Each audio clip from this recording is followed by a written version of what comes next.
And you could argue that if you didn't have immigration as a solution, you would have starvation in Sweden. And Oh, you have that wow. for small periods. But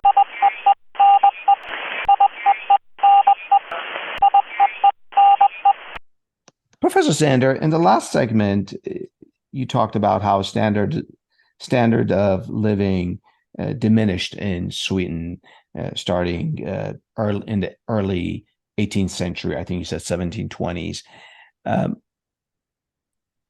in my research, I noted that between 1850 to 1910, about 1 million Swedes immigrated to the US. I had to read this a couple of times. 1 million, and Sweden is relatively a small nation. What's Sweden's population now? 10 million, Oh my some, God. yeah. Wow. So it must have been less back then, but 1 million. Is this because of the fact that Sweden was not industrialized yet? In a way. And Uh-huh. it's becoming more and more industrialized during this period. And also the agricultural sector is becoming modernized, but it is not modernized in such a rapid pace so that it could make up for those many more births. Or there have been many children before, but more of them survive because you have better medicine, you have potatoes where that is the new food, that is the base food, and you could uh, thrive on that, and also peace. So you get a much larger population. And you could argue that if you didn't have immigration as a solution, you would have starvation in Sweden. And Oh, you have that wow. for small periods. But I don't think you would have managed to feed the such a big population as it becomes in a quite rapid change. Since especially since the agriculture is becoming more and more modernized. And that also means that fewer persons could live on working on farms. Yeah. So they moved to the cities, and some of them could find work in the new industries, but it won't last. So you have to find another solution. And then you have migration. And for the south part of Sweden, where I come from, many moved to Denmark, that it's much richer at that time, or Germany, and also some travels to South America, but most goes to North America. But you could say also for different reasons. There is a very first phase. Many they move to America because of they find that they can't have a religious free life. You Oh, have a state church that is very monopolistic, and then you have this movement that you want to read the Bible among yourselves, and you have a Bible in the Swedish language, and then you don't want or need a priest that many see as just a representative of a repressive Swedish state apparatus. So some of them moved to America because there they could have a free religion. And religious others freedom. Oh, interesting. Okay. Others they move after we have some starvation in the 1850s and 60s. And then you find a lot of families moving also after the starvation because they find that you could get land and you could continue to be a farmer, but on much it's so much better in the US. And you also have these American agents sending material, and you could find that, well, you know, the cows, they are 5 meters tall in the US, not our small Swedish ones. So, of course, we want to be a part of this successful nation on the other side of the Atlantic. And then you That's have interesting. a final phase, and then you have steamships. And Yeah. then you find that a lot of young Swedes, and not families anymore, but young Swedes, still singles, go to America, and many of them comes back and perhaps goes again and comes back and goes again.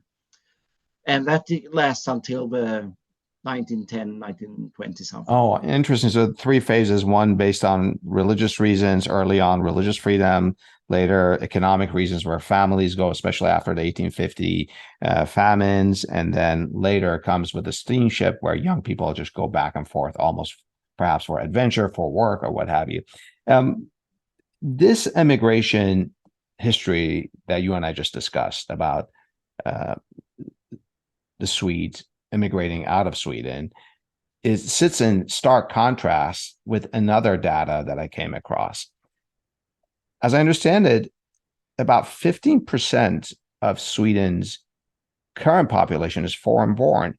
And this is a staggering proportion because, we can do just a simple Google search, and I'll tell you the numbers I came across. 13.6% of the US population is foreign born, so less than Sweden. About 10% of France's population is foreign born, again, less than Sweden. And about 14.8% of UK's population is foreign born, almost close to Sweden, but still less. But both France and UK were major colonial powers, and they give citizenship to many of their former colonial sort of residents and citizens. And then America is the land of immigrants. What about Sweden? How did this happen? It's a very good question, and I don't think many Swedes has a good answer. But I will try to say what I think. And you could also find different phases here. And you find one just after the Second World War, because since Sweden didn't take part in the war, the economy was still very, very good. And Swedish industry was expanding and needed workers. So they actually, representatives for Swedish companies went to the south of Europe to find working personnel. Italy, Greece, Turkey, for instance. And they knew that they would get a job when they came to Sweden. And finding a job also meant that most of them learned the language. So that was kind of a smooth part of the migration. And I would say that you after that also find that you also wanted Sweden to be generous. So many countries that were turning into dictatorships, we should embrace people coming from those countries. We should be a haven. And actually, if you should read Thomas More's very old book on Utopia, you could compare his view on this science fiction state, so to say, with a Swedish self-perception of the good neighbor, the very generous land that welcomes people, and they could be skillful or they could be some other not so skillful, but we should accept them. And part of this perhaps, and this is my speculation, a bad conscience for not taking part in the Second World War, for having quite a repressive politics on migration until 1942-43. Then you begin to welcome those who suffered so much during the Second World War. And in the end, Sweden accepts quite a lot of people in 1944-45 especially. But it's still there, like we didn't behave as good as we should have done. And this also turns into a politic for decades where you couldn't discuss integration. And of course, you couldn't discuss the bad things with immigration when migration and integration didn't work, because it hasn't in some areas. And this came to a very dramatic end in 2015 because there was this big migration movement from the Mediterranean to the north of Europe, especially because of Syria, Sweden. What was happening in this Syrian civil war, right? Exactly. Okay. Yeah. And also from Africa and so on. So, and the rumor was that Sweden was very generous still, You could come and be accepted in Sweden. And also our prime ministers had for a number of years said that we should be willing to accept refugees. This is part of a Swedish DNA. But then in December 2015, you hear from a lot of Swedish municipalities that no, we are on our knees. We can't cope anymore. So then it comes to an end. And in Malmö, that is close to where I live, I have a small story about this, because there was this museum exhibition that opened during the summer 2015 that dealt with the spring and summer of 1945. And that exhibition was called Welcome to Sweden. And a lot of persons also had this sign at the railway station in Malmö, Welcome to Sweden. But then that didn't succeed anymore, because it came to quite a brutal stop, which also spilled over to this exhibition. You were no longer welcome to Sweden. So this continuum from 1945 to 2015 was broken. Oh, so, wow. and this was kind of a trauma. And Swedish politicians also quite soon began to talk about things that had been banned. You had difficulties to show a Swedish flag for some years, because that became associated with the extreme right wing. And a lot of other things, that if you did something that was Swedish, so to say, you could also be named a racist or a nationalist. And those are no good things in Sweden for a long time to be called, because Swedes for a long time thought that the nationalists, they live in other countries. We in Sweden, we are beyond that phase, but of course we are not.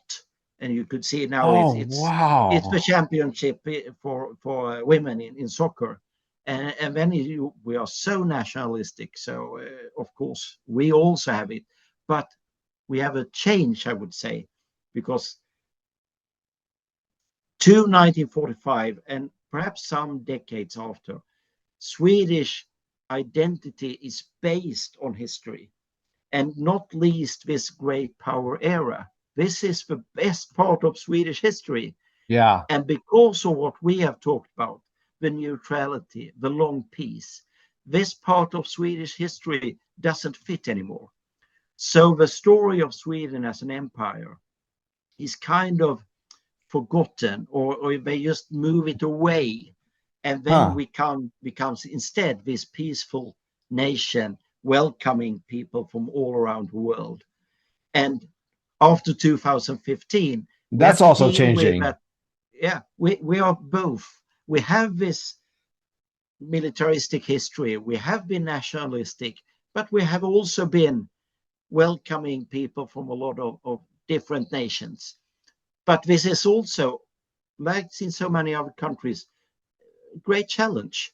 And we haven't perhaps Yeah. been willing to accept that challenge yet. And you could still find that in the great cities, you find that you could get better along speaking Arabic than Swedish. Oh, And we have a wow. lot of gang criminality for the last few years. So we have a lot of shootings in Sweden, and we are leading, and this is no good news at all. It's the worst country in Europe when it comes to this, with gang members shooting on other gang members, but sometimes innocents also get Are caught in the these way. gang members immigrants? Most of them. Yeah. And that is also because many of them haven't been they hadn't had a successful time at school. They are perhaps not integrated. They live in areas that are also inhabited by other immigrants. They don't meet people that are born in Sweden very often. So many of them feel like outsiders. So criminality could be kind of career. And of course, Oh, this is not the wow. majority of them, but they are few of them, and they are. It's a big problem nowadays. Well, I mean, when 15% of any country is foreign born, that brings a lot of good and also a lot of challenges, especially for a small country. So I understand the issues that Sweden is facing now. I want to, if I may, please talk about a much lighter subject. It's a fun question, and I hope you indulge me on this. We're shifting gears here. This has been bugging me, so I wanted to ask you, for a country whose native tongue is not English, Sweden has produced many world-renowned, famous English language music bands. Examples: ABBA, Roxette, Ace of Base. I love these bands, but my question is why? How? You don't see this with other countries, like, for example, France or Italy or Greece. The answer that I've heard a lot of time is that you could, as a young person in Sweden, get a free music education. And that is something that the state or the municipality will provide.